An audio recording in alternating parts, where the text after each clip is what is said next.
You can use any yarn and needles that you want. I would recommend choosing a pair of needles that when you knit up your yarn, the knit stitches are not too loose, because if they're too loose, you'll be able to see the stuffing through your pumpkin. And you'll also need a yarn needle, a stitch marker if you're working in the round, and some stuffing. I used polyfill. You don't have to follow a gauge for this pattern, but if you do, keep in mind that your gauge will stretch out a bit when you stuff your pumpkin, so it's not a perfectly accurate way of deciding what the size of your pumpkin will be. The sample has 10 stitches, 16 rows, and 4 inches, 10 centimeters worked flat. The sizing will just vary greatly depending on the yarn and needles you use and how much stuffing you put in the pumpkin. So we're gonna have to do a tiny bit of math, but don't worry, it's very easy. So if you don't want to work with a gauge swatch, that's totally okay. I just want to visualize it for you. So we're going to cast on a smaller amount of stitches than the width of our pumpkin, and we increase to the widest point of our pumpkin, and then after working plain, we're decreasing again to our cast on stitch count. So the body size of your pumpkin will be determined by the body stitch count after you work your beginning increases. So if you don't want to measure a gauge, just cast on a quick test amount and knit 1 row to see if you like the width it creates for your pumpkin. If you like that stitch count amount, just make sure to adjust it to be a multiple of 5 stitches, and then divide that stitch count by 2.5 to get your estimated cast on. If you're working in the round, that is your cast on, unless you're doing my invisible join in the round method, in which case you would need to add 1 stitch because you always decrease 1 stitch when you do that method. But if you're working flat, you can add 2 stitches. And if you happen to know your gauge, it's a 4-step process. So you want to pick a circumference size for your pumpkin at its widest point, take your stitch gauge per 1 inch, 2.5 centimeters, and multiply it by that circumference of your pumpkin to get your estimated stitch count for the pumpkin body. Now adjust your body stitch count to be a multiple of 5 stitches, and that will give you your actual body stitch count, abbreviated as A. For number 3, your cast on is your body stitch count A divided by 2.5, and that will give you your estimated cast on amount. So if you're working in the round, take answer 3A and add 1 stitch, because you'll be doing your invisible join in the round where you decrease 1 stitch. And if you're working flat, you need to add 2 selvage stitches to 3A. So take your answer from 3A, add 2 stitches, and that will give you your cast on amount for working flat.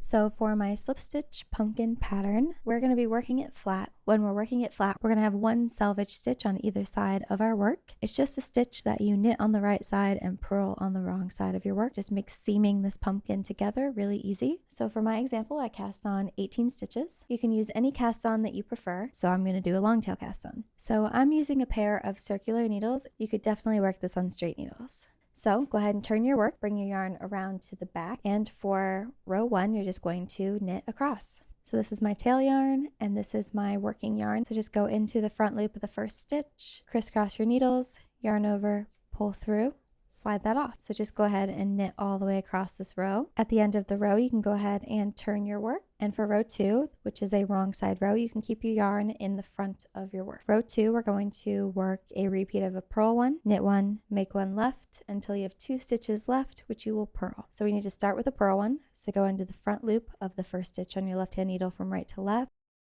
yarn over, pull a loop through, slide that off. Now we need to knit 1. So bring your yarn in between your needles to the back, and we're going to knit 1. So go into the front loop, crisscross your needles, yarn over, pull through, slide off.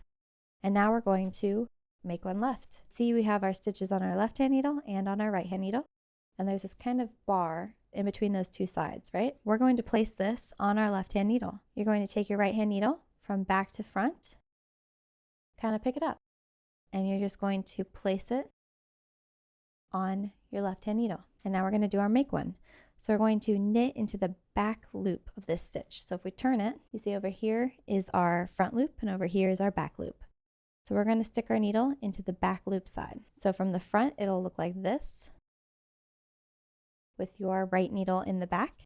And from kind of the top view, you take your needle and go pick up that back of the stitch on your right hand needle. It should look something like this. Go ahead and yarn over from front to back, pull a loop through, and then you can slide that stitch off your left hand needle. It doesn't really matter what kind of increase you do. You can replace this make 1 left with whatever increase you prefer. A yarn over will give you a small hole, but if you're okay with that, go for it. So after we do our make 1 left, we're going to repeat the purl 1, knit one, make one left until you have only 2 stitches left, which you will purl. So go ahead and do that, and I'll meet you back here at the end. And that's it. You can go ahead and turn your work. And then for row 3, which is our right side row, you're going to work a knit one followed by a repeat of a slip one purlwise with the yarn in back, followed by a purl 2 until you have only 1 stitch left, which you will knit. Knit the first stitch normally, and now you're going to slip one purlwise with the yarn in back. So we've got the yarn in the back of our work, right?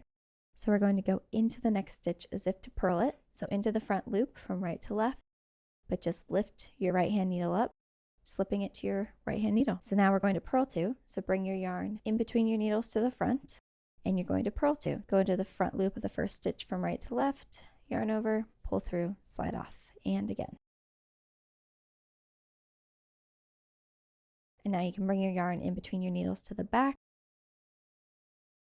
Repeat that slip stitch followed by a purl 2 until you have only 1 stitch left, which you will knit. So go ahead and do that, and I'll meet you back here for row 4. You can go ahead and turn your work, and you can leave your yarn in the front of your work for row 4. Row 4 is a purl 1 followed by a repeat of a knit 1, make 1 left, knit 1, purl 1 until you have only 1 stitch left, which you will purl. Purl the first stitch, so go into the front loop of it from right to left, yarn over, pull through, slide off, and now we get into our repeat. So bring your yarn in between your needles to the back, and you're going to knit the next stitch. So go into it as normal, yarn over, pull through, slide off. And we're going to work our make 1 left again. So this bar right here in between the stitches on your left needle and your right needle. So you can actually take your left needle and go into it from front to back, and that will align it onto your left needle. And then you just take your right needle and go into the back loop of it. Okay, yarn over, pull a loop through, and slide off. And then the rest of the repeat is just a knit 1, purl 1. So knit the next stitch, bring your yarn in between your needles to the front and purl the next stitch. And then bring your yarn in between your needles to the back and work that repeat again. And you just do that until you have 1 stitch left. At the end, you can go ahead and turn your work and bring your yarn around to the back. And for row 5, you're going to work a repeat of a knit 1 followed by a slip 1 purlwise with the yarn in back, purl 3 until you have only 1 stitch left, which you will knit. So knit the first stitch normally, yarn over, pull through, slide off, and then with your yarn still in the back of your work, you're going to slip the next stitch as if to purl. So go into it as if to purl from right to left, and just lift your right hand needle up to slip it. And now you're going to purl 3. So bring your yarn in between your needles to the front and purl the next 3 stitches. Then bring your yarn in between your needles to the back, and you just do that all the way until you have 1 stitch left, which you will knit. So go ahead and do that, and I'll meet you back here for row 6. So go ahead and turn your work. Row 6, you're going to work a purl 1 followed by a repeat of a knit 1, make 1 left, knit 2, purl 1 until you have only 1 stitch left, which you will purl. So starting out easy, just go ahead and purl the first stitch, which as always is our selvage stitch. And then you can bring your yarn in between your needles to the back. And our repeat is a knit 1, followed by a make 1 left, knit 2, purl 1. So knit the next stitch.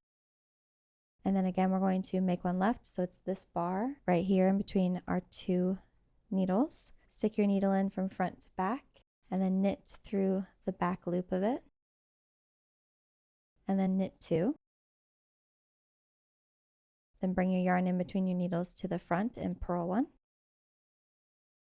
And then bring your yarn in between your needles to the back, and that's it. Go ahead and work your repeat until you have only 1 stitch left, which you will purl. And then you can go ahead and turn your work, bring your yarn around your needle to the back. You're now done with the increase section, and you're ready to work plain, no increases in the body section. Row 1, you're going to work a knit 1 followed by a slip 1 purlwise with the yarn in back, purl 4 until you have 1 stitch left, which you will knit. And row 2 is going to be a purl 1 followed by a repeat of a knit 4, purl 1 until you have 1 stitch left, which you will purl. And that's actually just your repeat. So we've already worked something pretty much the same, so I'm not going to walk you through it. Rewind if you need to learn how to do the slip stitches again. Basically, you're going to do this until your pumpkin is about almost as tall as you want it to be.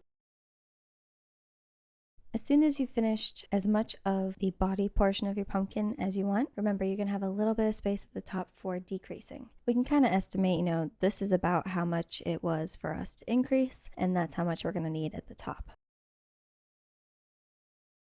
Row 1 of your decrease section is actually just a repeat of row 1 from your body section. So I'm not going to walk you through it, but just go ahead and repeat that row. I'll meet you back here for decrease row 2. And for your second decrease row, which is a wrong side row, we're going to work a purl stitch, and then we're going to work an SSK, knit 2, purl 1, repeat the last stitch, which we will purl. Go ahead and work a purl 1, which is your selvage stitch. Now bring the yarn in between your needles to the back of your work, and we're going to work an SSK. Now I'm going to show you my modified version, which I think ends up looking a lot neater. So you go into the first stitch on your left hand needle as if to knit. So go into it like this, crisscrossing your needles. But instead of knitting it, you're just going to lift your right hand needle up, slipping it to your right hand needle. And now we're going to slip another stitch with our right hand needle. So go into the next stitch on your left hand needle as if to purl. So go into the front loop of it from right to left, but just slip it to your right hand needle. And now we're going to work an SSK. So bring your left hand needle and go into the front loops of both stitches on your right hand needle. Go into the front loops like this. And now we're going to knit them together. So yarn over your right hand needle from front to back. Pull that loop through both those stitches, okay? And then slide them off your left hand needle. It should look something like this. And then you're going to knit 2. And now bring your yarn in between our needles to the front, and you're going to purl 1. So go into the front loop of the next stitch from right to left, yarn over, pull through, slide off. Bring your yarn in between your needles to the back, and we're going to work our SSK repeat again. So if you're having trouble with the SSK, you can always do a knit 2 together. So go ahead and just work the rest of your repeats across to the end of your row, and I'll meet you back here for decrease row 3. At the end of the row, go ahead and turn your work, and you're ready to work another right side row. And go ahead and bring your yarn around to the back of your work. And for decrease row 3, we're going to work a knit 1 followed by a repeat of a slip 1 purlwise with the yarn in back, purl 3 until you have only 1 stitch left, which you will knit. So go ahead and knit the first stitch. And then we're going to slip the next stitch, remember with the yarn in the back. Go into the next stitch as if to purl. From right to left, but just slip it to your right hand needle. Bring the yarn in between your needles to the front and purl 3. And the repeat starts all over again, okay? So go ahead and do that, and I will meet you back here at the end of your row. All right, at the end of your row, you're going to go ahead and turn your work. And you can leave your yarn at the front of your work. For decrease row 4, we're going to work a purl 1 followed by a repeat of an SSK, knit 1, purl 1 until you have only 1 stitch left, which you will purl. And remember, you can put any knit decrease in place of the SSK if you're more comfortable with a different one. So with the yarn in the front, go into the next stitch from right to left, yarn over, pull through, slide off. Bring your yarn in between your needles to the back, and we're going to work our SSK again. So slip the first stitch on your left needle as if to knit, into the front loop, and just move it to your right hand needle. Slip the next stitch as if to purl, so go into it from right to left and just slip it to your right hand needle. And now you're going to take your left hand needle and go into the front loops of those 2 stitches that you just slipped. Into the front loops, so it looks like this. Yarn over, pull a loop through with your right hand needle, and slip those 2 off your left hand needle, okay? Should look like that. And now you're going to knit the next stitch. Bring your yarn in between your needles to the front and purl the next stitch. And go ahead and repeat that all the way across until you only have 1 stitch left, which you will purl. At the end of row 4, you can go ahead and turn your work, bring your yarn around your needle to the back, and you're ready to work row 5. So decrease row 5 is a knit 1 followed by a repeat of a slip 1 purlwise with the yarn in back, purl 2 until you have only 1 stitch left, which you will knit. So you know the drill. Knit the first stitch as normal. With your yarn in the back, slip the next stitch as if you were going to purl it. Yarn to the front and purl the next 2 stitches. Yarn around to the back, and the cycle repeats itself. At the end of your row, go ahead and turn your work, and you can leave your yarn at the front of your work. So for decrease row 6, we're going to work a purl 1 followed by an SSK, purl 1 until you have only 1 stitch left, which you will purl. So now we're going to get down to the cast on amount that we had in the beginning. So if you remember writing that down, after this row, you should end up with that stitch count again. You know the drill by now. Purl 1. Bring your yarn around to the back, and we're going to SSK, slip 1 as if to knit, slip 1 as if to purl into the front loops of both of those stitches, yarn over, pull 1 loop through and slide off. Yarn to the front, purl 1, yarn to the back, and repeat that all again until you have only 1 stitch left, which you will purl. All right, so I started with 18 stitches, and if I count this back again, I have 18 stitches again. So we've completed our decrease section. So what I'm going to do, I'm going to take my working yarn and cut a really long tail. So I'm going to go ahead and thread my tail yarn through the eye of a yarn needle. And now I want to cinch this up. So I'm going to thread my yarn needle through each of my remaining stitches. You see how we have a hole right here? That's what we're going to go through, okay? So basically just take your yarn needle as if you're going to purl, just catching the front loop of it, okay? And I can slide them off as I've gotten them on my tail yarn.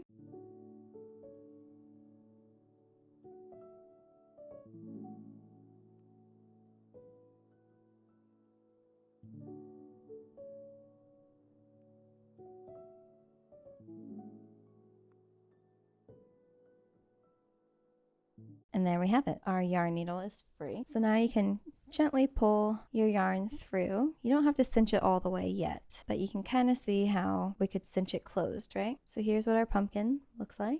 You can go ahead and pull that yarn as tight as you can. You don't want to snap the yarn or anything, but you just want to close this gap as best you can. Obviously, half of it's open, so we can't do that fully yet. Go ahead and kind of find the beginning of where your hole starts to cinch. Mine would be like right here.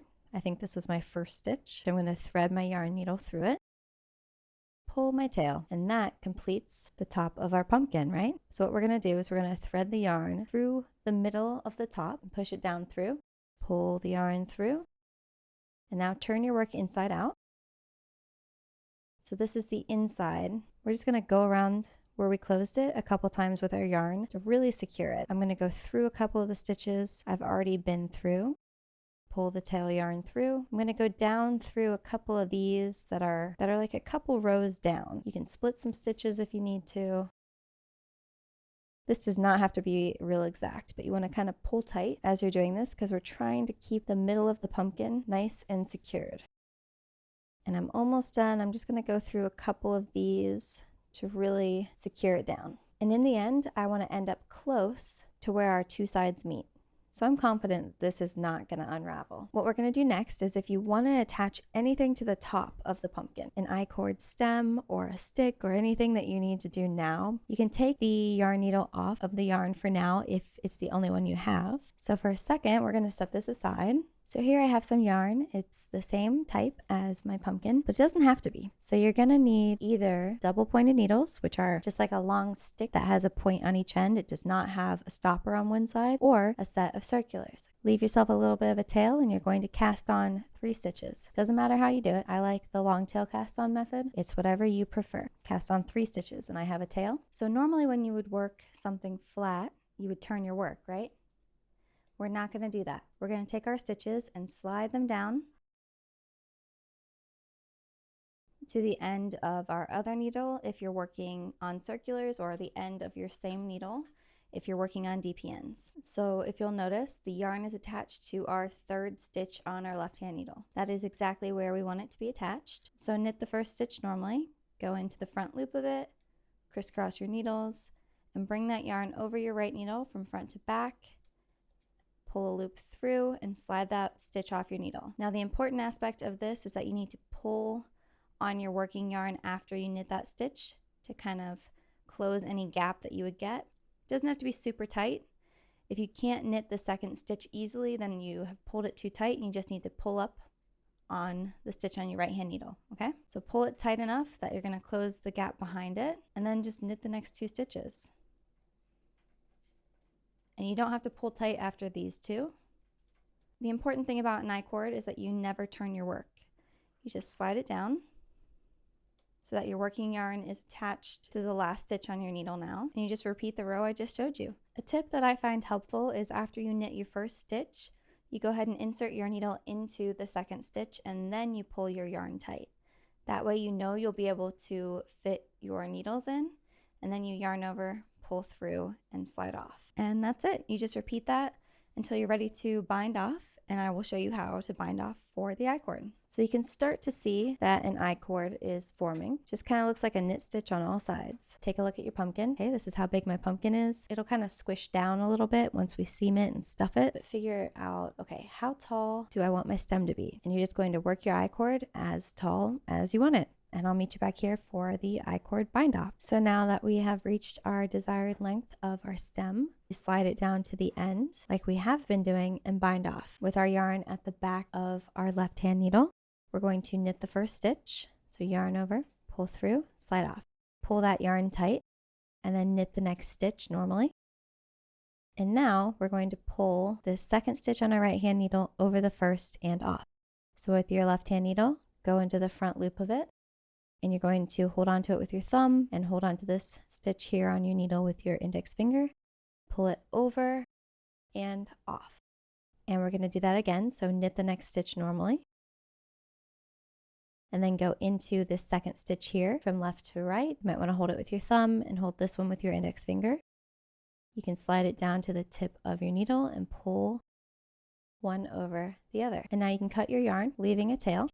And we're just going to pull final stitch out. Now this looks kind of sloppy, doesn't it? So I'm going to thread our bind off tail onto a yarn needle. I'm just going to kind of tidy this up. It doesn't have to be perfect, but I want it to look a little bit better. And the nice thing about this, since we're sewing it onto our pumpkin, is if you like the cast on edge better, have that be the side that shows. So I'm just going to kind of thread this through a couple of the stitches. We have this nasty loop hanging out here. I'm just going to thread through a couple of them, kind of pull it closed. And then once I'm satisfied with it, I'm just going to take my yarn needle and just kind of thread it all the way down, being careful not to really snag anything. Pull on the length of it so it's not kind of wrinkled, and then cut that tail, being careful to cut the tail attached to your yarn needle and not the other one. So now it's time to attach it. So the other end of our tail, we're going to thread through a yarn needle, and here is the right side of our pumpkin, right? We've got our slip stitches. We're going to go down through the center of where you close the top of your pumpkin. We're just going to go straight down and then flip it over to the wrong side. Pull that needle through, making sure that you pull it snug. So now we're just going to attach this to the inside of our pumpkin. Pretty much what we did with the other part of our tail. We're just going to kind of go around these stitches here. It does not have to be really neat. You don't have to go crazy with it, but if you want it to be extra secure, you can go back through the hole, pick it up in a different section, and then pull it back down to kind of secure it. Now, I think doing that twice is great. Makes it nice and sturdy. You can go through and weave this into the final bits. All right, there we have it. So I'm gonna cut this.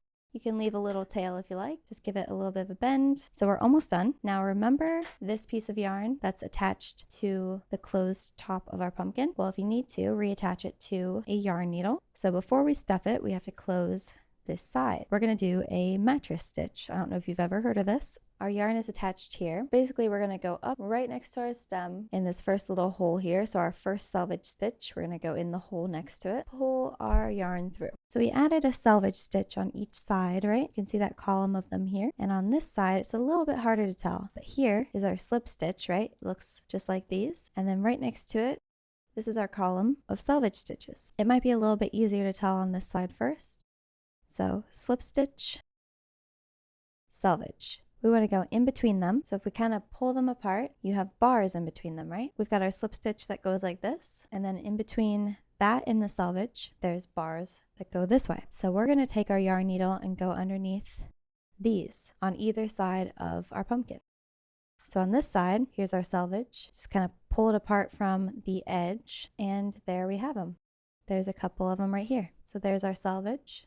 And this is the rest of our purl stitches, and then this is what we're going underneath. So as we get close to the top, these will be our first selvage stitches. Since our yarn is attached on the left side, we're going to go underneath these first two bars here. They're kind of scrunched together, but they are actually two. Pull that yarn through. You don't have to pull it tight yet, but then go to the other side, and let's see where our next two bars are, okay? These are the next closest. Pull your yarn through. Make sure not to get the stem of the pumpkin in there. And then again, go back to the other side. This is our slip stitch here. We want what's next to it. This is our mattress stitch from before, so we're going to go under the next two bars, pull the yarn through, and then go back to the other side. So underneath the next two bars. And you're just going to repeat that all the way down. And I suggest stopping about halfway down, and I'll show you how to cinch it up a little bit.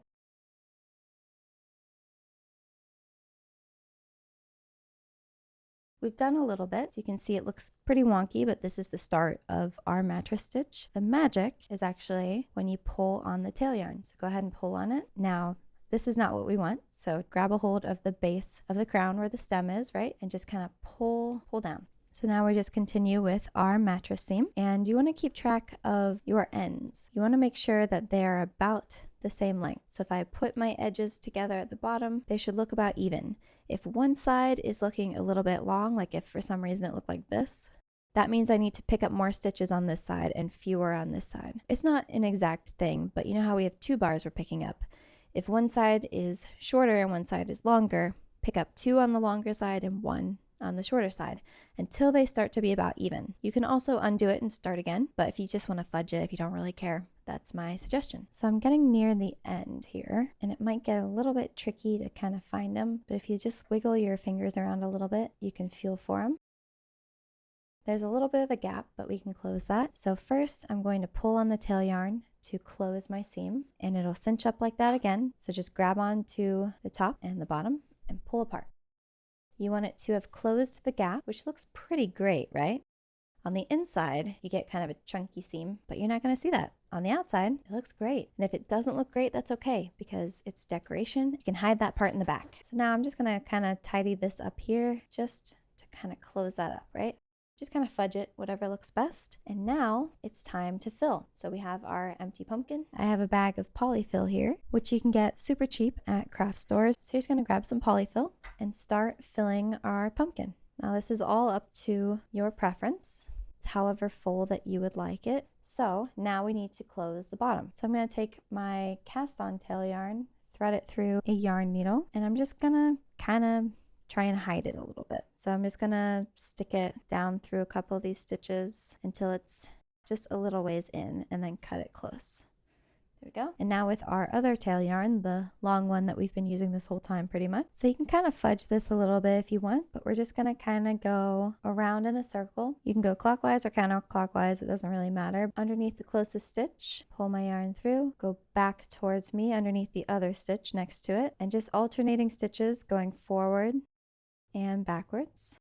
So I'm kind of just going underneath like my cast on stitches, but I'm not being too meticulous, so I might be missing some, and that's okay. And I'm going to do that all the way around.